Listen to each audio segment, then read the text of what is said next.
The shonen genre is typically blessed with some amazing fight scenes and overpowered main characters, who quite often seem like they're cheating the system. But then we have this guy, Senku. And to be quite frank, I would choose him 10 billion% of the times over a lot of these traditional shonen MCs. Welcome back to Anime in a Nutshell. Today we'll be reviewing and rating Dr.Stone Season 1. As usual, this rating will be based off its story, animation, character and character development out of 10, along with the big ol' MC bitch meter. There will be some spoilers here during the review, and your immersion is at risk. Now let's get into it. Gang gang! Dr. Stone's story puts a whole new spin on the shonen genre, which is why it's so goddamn exciting. The story starts off with all of humanity turning into stone. As thousands and thousands of years pass, Senku, the MC of the show, is still keeping track of time as he counts seconds in anticipation of when he becomes free. As you can tell, Senku is a bit extreme, as he counts seconds for thousands of years. Meanwhile, there's me who loses track at 60. However, Senku realizes the importance of keeping track of time and how crucial it is for him to start his journey on fast-tracking humanity back to modern day, since now all buildings, technology is gone, and we are back to the caveman days. Senku's friend Taiju also breaks free, as his body was carried into some sort of cave that produces this liquid, which slowly deteriorates the stone. Dr. Stone is purely unique in its own, and to be honest, I don't think we really have much like it. If you are looking for an anime that just saves humanity in 24 episodes, then this might not be the anime for you. However, if you are looking for a story that teaches you more than any grade 9 science class, then this is the anime for you. I'm sorry, but I really just hated grade 9 science. The pace of this story, some may say, is kind of slow. However, keep in mind that saving humanity is a long process. Senku has many hurdles to overcome, and it's nice that the anime goes through all these hurdles without skipping any.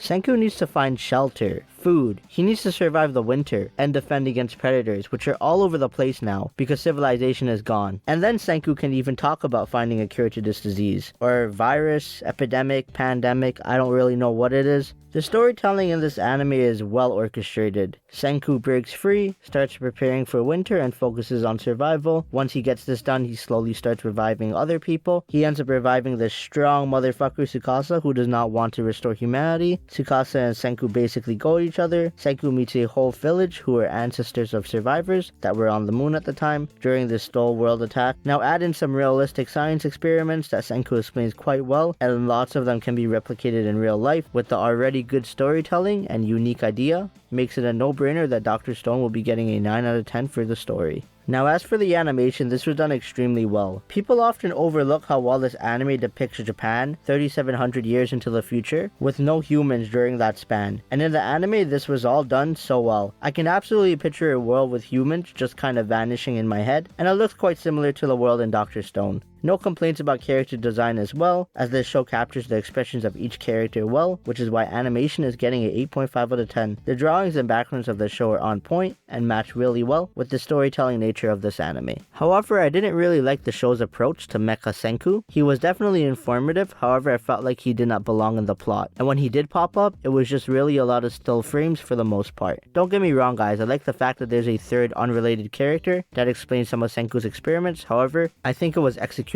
poorly. As we venture into the character and character development of Dr. Stone, let's just say the show has a lot of characters. The Ishigami village itself has 40 characters, but the characters in the show are for most part likable. Let's take Senku for example. As a main character of a shonen anime, he's lackluster on paper. He's not strong, not incredible in any way, or brave. However, he still shines through his intelligence, and what he lacks in bronze, he makes up with brain. And to be honest, he is a little cunning, and a little bit of a sleazebag at times. However, he knows his limits, which I mean, let's be real. Shonen characters have no idea about their limits. We also have Taiju and Yuzuru, who are Senku's closest of friends, and Taiju is just a musclehead, who kind of serves as a comedic relief. Now Taiju, he is your typical shonen main character, all brawn, no brain, and for the most part, he has a pretty pacifist / simplistic way of thinking. For example, he needs to confess to Yuzuru, so he will endure all of these thousands of years, and when he breaks free from this petrification or whatever it is, he will confess his feelings to his queen. Speaking of Yuzuru as a character, she is quite underwhelming. Her sole purpose is to act as Taiju's love interest, and she really is just there to be protected. Sure, she seems like a gentle and kind soul, however, her character really doesn't help with driving the story. Now these three characters along with Tsukasa pretty much make up the first 6 episodes of the anime, and speaking of Tsukasa as a character, and in fact even as a villain, his train of thought kind of holds some truth. He sees adults as tainted and corrupt, even going as far as killing the adults, and he does not want want to bring back modern society with all the guns and nuclear warfare. For a villain, he seems quite gentle. He doesn't just kill everyone in its path and hopes for world destruction. He just wants humanity to live out the rest of their days untainted without the corrupt adults, politics, and nuclear warfare, which makes him quite the compelling antagonist. Don't get me wrong, what he's doing has all sort of negative connotations, and it definitely does not seem beneficial to humanity to just kill off all the adults. After the first 6 episodes of this anime, we are introduced to Ishigami Village, where Senku introduces science to the village and blows everyone's mind. We are introduced to a slew of new characters for the most part, and a lot of supporting characters, except Kohaku, who is best girl and science user / self-proclaimed magician, Chrome. Kohaku as a character is athletic and kind of a tomboy who is short-tempered, but chill out, she's still best girl, just because her interactions with all the characters are quite hilarious. And look at her facial expressions. Those are just some best girl facial expressions right there. She is quite loyal to Senku and is not afraid to bend the rules in order to help her friends. As for our self-proclaimed magician Chrome, he is quite outgoing and loves to run his mouth, which is what makes his character quite funny. He's one of those shonen characters who say the first thing that comes to their mind and gets a big kick from one of the other main characters. As for character development, honestly this show doesn't really have any character development, at least with the main characters. However, lots of the other characters develop as Senku slowly starts to win them over and teach them all sorts of new things, since more so or less the whole of Ishigami Village was against Senku and science, but eventually they end up opening up to science and embracing it. The thing is that even though we don't have loads of character development, this seems like it was quite intended. We aren't trying to develop people in this anime, we're trying to develop society and prepare against Tsukasa army by creating useful tools via science. On that note, character and character development is getting a 7.5 out of 10. While these characters have great personality and they are all extremely loyal characters, this anime is still losing some points due to Yuzuru being a little lackluster. I could see this anime totally scrapping her character design and this anime would still be the same. The lack of any real character development as well is going to cost this anime some very minor points because this show is all about developing tools of science and not developing characters. Now as for the MC bitch meter, we're giving this one a 5 out of 5 guys, cause to be honest, Senku might be weak and even underhanded at times, however he ain't no bitch. I mean he's starting an all-out war against a guy who beat the shit out of a lion so hard that the other lions were just like, no thank you sir, goodbye, I'm out. He also never has a I can't do it attitude like a lot of the other shonen main characters. He's not just like, why am I so weak, I can't protect anyone. Instead, whenever he's stuck in a corner, he just uses science to get out. Overall, Dr. Stone season 1 is getting a 8.6 out of 10. Dr. Stone really just blew my expectations. As an anime only watcher, when I saw this anime at first, I was mildly intrigued, but when I kept on watching, I really came to appreciate how well the storytelling of this anime was, along with the unique and refreshing twist that this anime puts on the shonen genre. Season 2 of Dr. Stone is currently airing as well, and I have so many good things to say about season 2, so go ahead and just check out season 1 and season 2, you won't be disappointed. As always, thank you for watching. If you liked the video, go ahead and slap that subscribe button and give me a big ol' thumbs up. It is much appreciated, and peace out.